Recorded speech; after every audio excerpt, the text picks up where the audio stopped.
Get started with Coach, and then on your questions, and we'll have players after Coach. Sorry, guys. First I'm seeing this. I'd like to start by first giving a ton of credit to Northwestern. I think in our league we don't talk enough about teams like them, teams like us that are just the way football's supposed to be played. I have the utmost respect for them. Blue collar, tough. 17's a great player. The backs are excellent.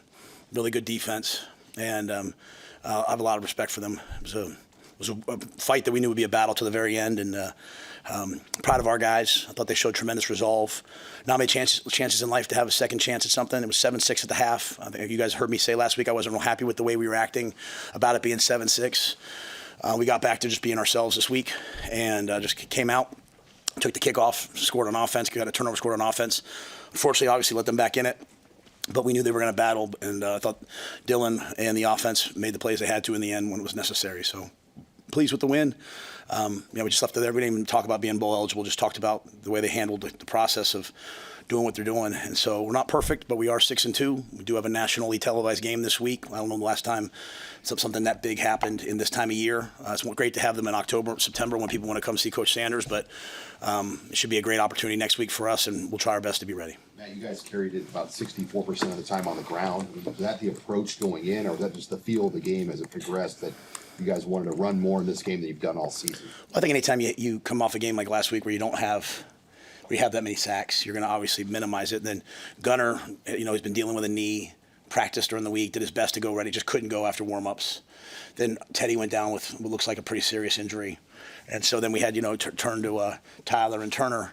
But we were running the ball at a good clip, and so it's kind of a weird feeling, even in the second half, like we're getting ready to go take the ball, we return for a touchdown, we get the ball back on interception, we score.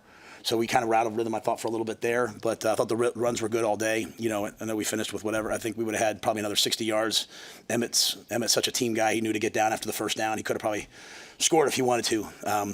But I just thought we were controlling the game early in the first half, running the football. And late in the game, when we had to drop back, we went to empty, and guys made plays.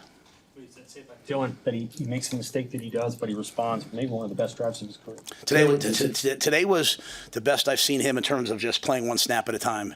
Even early in the game, though, he never really got into a rhythm because we were running the football at a pretty high level and a pretty good clip. And I thought Dylan, the growth, you sometimes forget because he's so grown how young he is. And I thought that was his best game in terms of poise and presence. And make no mistake, it's another time that, the offense had to go down and win the game, and we went down and won the game on offense, and then obviously the defense gets to stop, and then we win the game in 4 minutes. So that's a situational clinic, and I think that all starts with your quarterback. Matt, on the review of the fourth down, what were you told? I mean, it appeared that he was short. I was told nothing. I was trying to calm. I was more worried about Troy. I was trying to calm Troy down, because. I don't know. They didn't, the guys on my side were communicating, but they didn't even come over and tell me, I'm looking at it up there. I saw him bobble it. I had to even challenge it, and then they said that, the buzzer wasn't working. If they had to run that play, I'd have been really upset. So I challenged it. Then they said, no, wait, they buzzed it down. But it looked like the ball went up in the air, but I'm going to stay away from that one. And like I said, the great thing for me is when you have an AD that's fiery and, right is right, wrong is wrong. And we didn't get many breaks today. I'll just leave it at that. Hey, Matt, I was going to say about your guys answering the bell. It's been a tough week on everybody in the program, but to have them respond the way they did after the tone was set early in the week. Well, isn't that a good thing, though, like you lose your second game and it's a tough week? It means how far you've come. And that being said, you're supposed to win. You're supposed to win. And if you lose, you can't lose the way we lost last week. And so that was a learning lesson for everybody. With all that being said, I thought our guys showed tremendous resolve. And anytime you're up, you have that third quarter that you had, which has been an issue for us, and then you let them back in the game. I mean, that could have been, here we go again. You think about the last, I don't know how many years, the 2 years I've been here, it would have been like that. And a credit to our crowd. I thought our crowd was juiced up, and and then the offense went right down there. And honestly, I was kind of hoping that they did mark Emmett short because I was hoping we could run the ball 3 times, maybe kick a field goal as time expired or something like that. But, we have great guys. We have great guys. I mean, they work really hard. That's why I always say, when I say things like, hey, we're not perfect, I'm not saying that tongue in cheek. I'm saying I love being around a group of guys that has to work so hard, and who wants to work so hard at everything. And they grind. All they wanted to do was take that game ball at the end of the game to Teddy. How have you seen Emmett just grow as a back through his time here to deliver a game like he did again today? I mean, what can he do? I mean, he can do it all. He can do all three phases, and like literally, I mean, he's running off the field. He's like, "Hey, coach, no moss," which that's first down, get down. I mean, he knew the situation before I did. Ran with 5 points of ball security on the first one, gets 6 yards. Credit to our O line and tight ends. I mean, they're blocking, receivers are blocking, and then gets the second one in. Gets the second one in. So, Emmett can do it all. The times he got stopped there, he slipped, and that's a rugged defense right there. Coach, talk about Kenneth Williams, that 94-yard touchdown return. Pretty amazing seeing that in the stadium, wasn't it? Yeah, I don't own a business, but if I did, I'd probably get him an NIL deal here pretty quickly. I mean, guys, his payment probably hasn't even processed yet. He's probably still owed money for classes. He's probably still playing for the classes he's in. You talk about a story, but that's why we all got into coaching for things like that, and to watch him do that. And, Eck does just such a Eck and Nick and Josh and Brent Marr, they do such a good job. And the guys on that group, I mean, there was a lot of great blocks out there, and for no one to clip or hold or hit someone in the back. I mean, anytime you run a field bounce return, you put yourself at risk. They have one of the best kickoff teams we've seen in terms of getting down the field, and had a good return, I think, early. The first one, I think, went out to like the 30 or so. You guys might remember better than me. And then, used the south wind in our favor, knowing that we would have a returnable kick, and bounced it back. So really happy for Kenneth. Big time play. Hey, you mentioned how much you appreciated number 17 from Northwestern. How much did you appreciate Andrew Marshall's work today in coverage against him? Yeah, no, think about it. He got beat on that first double move, and he just kept playing, and even like the DPI he got at the end on the last touch. I thought they were going to call OPI. I thought he was trying to go pick the ball off. I thought so. It's really hard to play defense when they're not letting you play a ton. And but Andrew Marshall's one of the best corners in the league. And we challenged him. But, even at the end of the game, man, we're playing man. I mean, Jameer Khan was thrust into action. He went out there. He's making plays. And, just love that about our guys. But, Andrew was excited about this opportunity. 17's an excellent player. That's another game where defenses had to go out and make a stop to get the win. I mean, what was kind of their mindset after they went back out with a lead? Were they comfortable, juiced up? I mean, I couldn't even tell you that I saw much from them other than they were just excited to play, right? And then obviously they hit the first play, and then that kid makes an amazing catch down the right side. And then the last two plays were zero blitz. I mean, John just sent the house, one more than they had, and obviously he got outside the pocket one time, and we got confused, and so he said, you know what, we're gonna go after these guys. So I thought they were excited, and then after we got the ball back, I knew we needed one first down. So I said, hey, if we have to punt the ball, they're going to get the ball back with 22 seconds left. And Sierra Wright's just one of the probably the best captain-type leader I've seen in a long time. I mean, no shots at anybody else, just like literally, like I'm talking to the team, and I'm like, finish. I'm like, Sierra, you got anything? He's like, yeah, coach. I mean, he's just one of the best, and he had those guys were ready to go, and guys all made plays. And credit to John. I mean, the thing I saw, the growth in Butler. I hate to talk about coaches, but I have to say this: like, he didn't care about the score. He didn't care about anything. He's like, hey, we're gonna go play, and that's a lot of growth from last week. Because last week, all anybody wanted to talk about was the score of the whole game, and it got away from us. Did he tell you, hey, I'm going to roll the dice and just bring everybody on those last two plays? Yeah, he said, I said, what are you going? He said, bug storm drop. I said, all right. And then the second one, he said, bug storm drop. I said, we have a timeout if you need it.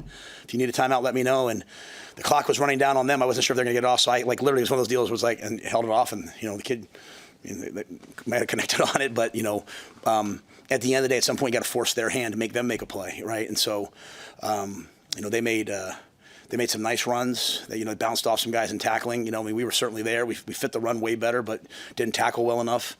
Again, so we're still working on that. But we made the crucial stops needed when you need to make them. What were you told by the officials regarding that abrupt movement call on the defense? Yeah, I don't know. Nothing. I was told nothing other than, hey, they thought we moved. I mean, we haven't been called for that in 3 years. We don't coach it. We don't teach it. So our guy just went from a 3 technique to a 1 technique. I'll trust that was probably the right call. Who knows? You guys forced 2 turnovers, but yet turned those 2 turnovers into touchdowns where you did turn it over twice, but they didn't score. How big of a deal is it when you do get turnovers to convert like that? Yeah, so it's one of the points that Dana's made since coming here. We talk a lot about the turnover battle. He said, hey, guys, it's not really the turnover battle. it's more of the points off turnovers. And if you go back to Maryland, we gave up 17 points off turnovers. Now one was a pick six. If you want to talk about a turning point in the game, I thought when we threw that interception, they scored, we got the ball back, we threw the interception, and we held them to no points. That was a pivotal moment in the game, right? And so, there's a lot of guys out there on defense that are battling, and I think they had the right mindset. They took the field, and that was as big a stop to me in the game as there was.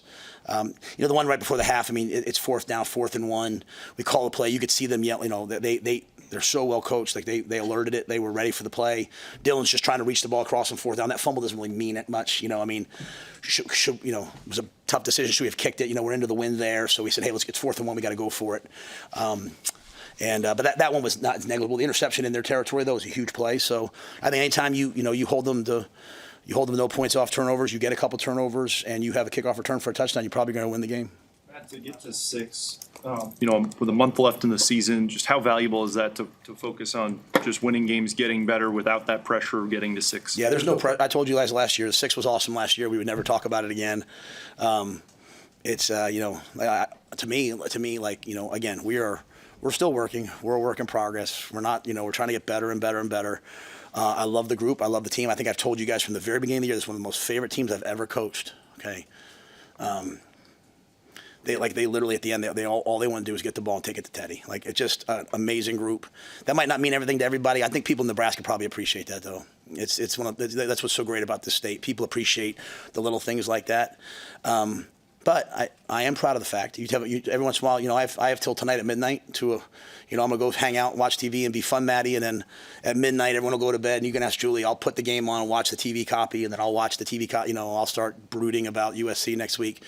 But I do mean it. And I won't say this on Monday. I'm going to say it now. To credit to these guys and all the guys who came before them to from where we were to be 6-2 with NBC coming here next Saturday night with a game that matters, and not just for the other team, but for us too.